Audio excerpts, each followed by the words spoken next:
নমস্কার বন্ধুরা, সুপ্রভাত জানাই আমার সমস্ত বাগানি বন্ধুদের। আশা করি তোমরা সবাই ভালো আছো, আমিও খুব ভালো আছি। তো ছাদ বাগানে আমি ফুল তুলতে এসে ছোট্টখাট্টো করে সমস্ত গাছেরদের বা কী ফুল ফুটছে না ফুটছে সেই ফুলের আমি একটা ভিডিও পোস্ট করে থাকি। অবশ্যই তোমরা পাশে থেকো আর আমার এই বাগানের ভিডিও দেখতে থাকো। তো দেখো, আজকে আমি প্রথমেই কিন্তু নয়নতারা থেকে শুরু করেছি। দেখো, অনেক রকম নয়নতারা তুলে নিয়েছি, কয়েকটা গাছের মধ্যে রেখে দিই। আমার কিন্তু সত্যি বলতে কি সমস্ত ফুল তুলে নিতে ভালো লাগে না, আমার মনে হয় ফুলগুলো গাছে ফুটে থাকলে বেশি ভালো লাগে। তো দেখো, সমস্ত ফুল তুলে নিয়েছি। আর এখানে দেখো, কাঞ্চন ফুলের গাছটা ফুল তো আজকে নেই, কিন্তু পাতাগুলো কে যেন একদম সুন্দর ডিজাইন করে দিয়েছে। প্রত্যেকটা পাতাকে ধরে ধরে ডিজাইন করেছে। তার পাশেই আছে আমার একটা গোলাপি জবার গাছ। তো আজকে দুটো গোলাপি জবা ফুটেছে। আর এখানে দেখো, লেবু গাছটা এত লম্বা হয়ে গেছে, এখান থেকে কিন্তু কলম করে দিয়েছি। তো কলম এটা হচ্ছে কোকোপিট দিয়ে শুধুমাত্র বেঁধেছি। তো হালকা হালকা রুট এসেছে, হালকা রুট এসেছে। এখানে আরও দিন 15 রাখবো, তারপর এটাকে গাছ থেকে কেটে আলাদা করে নেব। আর এখানে একটা করেছি যেটা খুব ভালোভাবেই রুট এসে গেছে। এখানে দেখো লেবুগুলো কত সুন্দর, এখানে হলুদ হয়ে গেছে। আজকে কাঞ্চন ফুলের পাতাগুলো দেখো সব ডিজাইন করে দিয়েছে। এখানে একটা গাঁদা গাছ এত সুন্দর ঝাড় হয়ে লম্বা হয়েছে, তো গাছটা আমি রেখেই দিয়েছি। আর ভাবছি গাছটাকে পিঞ্চিং করে করে আরও ঝোপালো করে নেব। আর কিভাবে তোমরা খুব সহজেই গাঁদা গাছের ডাল কাটিং থেকে চারা করে নিতে পারো তার ভিডিও পোস্ট করব। তোমরা অবশ্যই কিন্তু পাশে থাকবে, দেখতে পাবে। আর দেখো, এখানে কয়েকটা অপরাজিতা তুলে নিচ্ছি। এটা হচ্ছে সাদা কালারের, অনেকগুলোই ফুটেছে কিন্তু অপরাজিতা। তার পাশে দেখো, আমার এই চেরি গাছটায় কিন্তু ফুল ফুটছে আবার, কিন্তু এখানে ফলও ধরে আছে, আবার ফুলও এসে গেছে। এটা 12 মাসই চেরি গাছ। আর এবারে আমার একটু ইচ্ছে হচ্ছে যে আরও কয়েকটা ফলের গাছ লাগাবো। যেমন ধরো ওই সুইট লেমন গাছটা আমার খুব পছন্দ হয়েছিল, কিন্তু তখন নিয়ে আসিনি। এবার ভাবছি একদিন গিয়ে নিয়ে আসবো। আর এই রথের সময় তো চারিদিকেই গাছ নিয়ে বসে, আমার এই বেরোনো হয় না বলেই গাছ কিছু কেনা হয়নি। আর সবথেকে বড় কথা, আমার ছাদে কিন্তু বসানোর একদমই জায়গা নেই, কিন্তু শখের বসে কী না করছি, মানে গাছের সংখ্যা দিন দিন বেড়েই যাচ্ছে।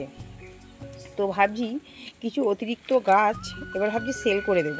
যদি কেউ নিতে চাও তো অবশ্যই কমেন্ট করে জানিও, কেননা একই গাছ যখন সেখান থেকে চারা করে নিয়ে এক্সট্রা হয়ে যাচ্ছে, তখন সেই গাছগুলো রেখে আর কি করব।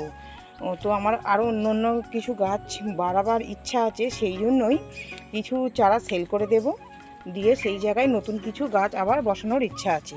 তো দেখো, এখানে পাতার ভাঁজের মধ্যে একটা অগ্নিজবা ফুলের সাইজটা দেখো, শুধু কত সুন্দর হয়েছে একদম। অগ্নিজবা মানে কালারটা সত্যিই মানে আগুনের মতন, কত সুন্দর হয়েছে। আচ্ছা, এটা তুলে নিলাম। এখানে কিন্তু নীল জবাটা এখনও কুঁড়ি হয়ে আছে, ফোটেনি। আর অগ্নিজবার কুঁড়ির সাইজটা দেখো, দেখলেই বুঝতে পারবে ফুলটা কী হারে বাড়ে। তার পাশেই দেখো, এটা আমার গ্রাফটিং করা গাছ, এটা ভ্যালেন্টাইন ডে। দেখো ফুলের সাইজটা কিন্তু আরও বড় হয়, এখন একটু ছোট হয়েছে। তো আজকে তুলে নিই।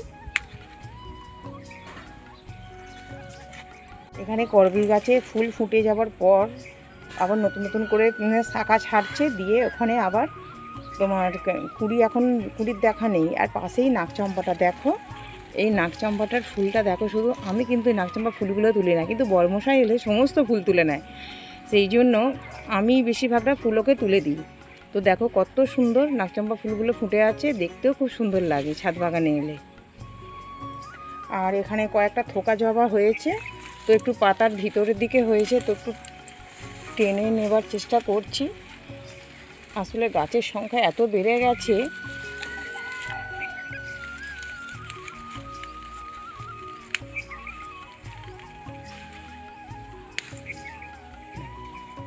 কিন্তু কুঁড়ি প্রচুর রয়েছে।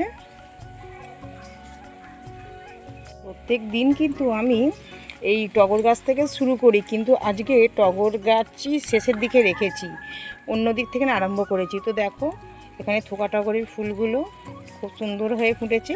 আর এবারে সুগন্ধি টগরটা এত হারে ফুল ফুটছে, মানে তোমার দেখলেই ভালো লাগবে। আর কুঁড়ির সংখ্যা দেখো। কিন্তু তোমাদেরকে একটা কথা বলবো, যে গাছ পরিণত হয়ে যাবে অথচ ফুল আসছে না, সেই গাছে তোমরা কিন্তু পটাশিয়াম সমৃদ্ধ খাবার দিতে থাকবে। দেখবে সপ্তাহে একদিন করে দেবে, সে গাছে ফুল মানে এত হারে হবে তোমরা নিজেই বুঝতে পারবে। তো রাসায়নিক সার যদি দাও তো লাল পটাশ গাছের টবের মাটিতে দেবে, আর সাদা পটাশ দাও যদি গাছে স্প্রে করবে।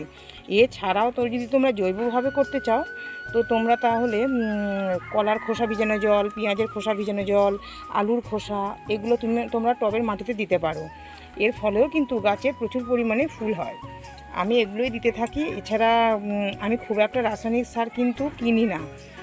একদম অতিরিক্ত গাছ যখন একটু আধটু কিনতে হয়, কিন্তু আমি বেশিরভাগটাই কিন্তু জৈব সারের উপরই নির্ভর করি, আর এই ঘরোয়া যে লিকুইড তার উপরেই নির্ভর করি। মানে সবজির খোসা ভিজানো জলই আমি গাছে দিয়ে থাকি। এটা দিয়েই কিন্তু আমার এই গাছগুলোতে দেখো গাছের গ্রোথও দেখো কত সুন্দর। আর এগুলো মাত্র 20 টাকার ডাব্বায় বসানো আছে। যারা বলো যে 20 টাকা মানে এরকম ডাব্বায় গাছ হয় না, তাদেরকে বলবো তোমরা বসিয়ে দেখো, নিশ্চয়ই হবে। আমি তো করছি। অবশ্যই নিচে কিন্তু অনেকগুলো করে ছিদ্র করে দেবে, তাহলেই হবে। পাশে একটা লক্ষ্মী জবা গাছটা আজকে অনেকগুলো ফুল ফুটেছে, আর আমি সেটাকে লক্ষ্য না করেই চলে যাচ্ছি। আর এটা দেখো আমার হাতে গ্রাফটিং করা গাছ, এটা নিজেই আমি গ্রাফটিং করেছি। তো দেখো আজকে অনেকগুলো ফুল ফুটেছে, 4টে তুলে নিলাম। ওদিকে লাল জবা কয়েকটা রয়েছে দেখতে পাচ্ছি, একটা তো লাল জবাটাও তুলে নিলাম। আর এখানে আমার দেখো পর্তুলকা গাছগুলো একবারে এত ঝোপালো হয়ে গেছে। তো তোমাদের যদি কারো পর্তুলকা লাগে তো অবশ্যই কমেন্ট করে জানিও। তো প্রচুর চারা মানে প্রচুর গাছ আছে এখান থেকে, তো কাটিং লাগালেই হয়ে যায়। তো সবাইকে অসংখ্য ধন্যবাদ আমার ভিডিওটা দেখার জন্য। আর সবাই অবশ্যই পাশে থাকবে, লাইক কমেন্ট শেয়ার করবে। আর ফেসবুক থেকে দেখে থাকলে পেজটিকে অবশ্যই ফলো করবে। নমস্কার, আজ এই পর্যন্ত।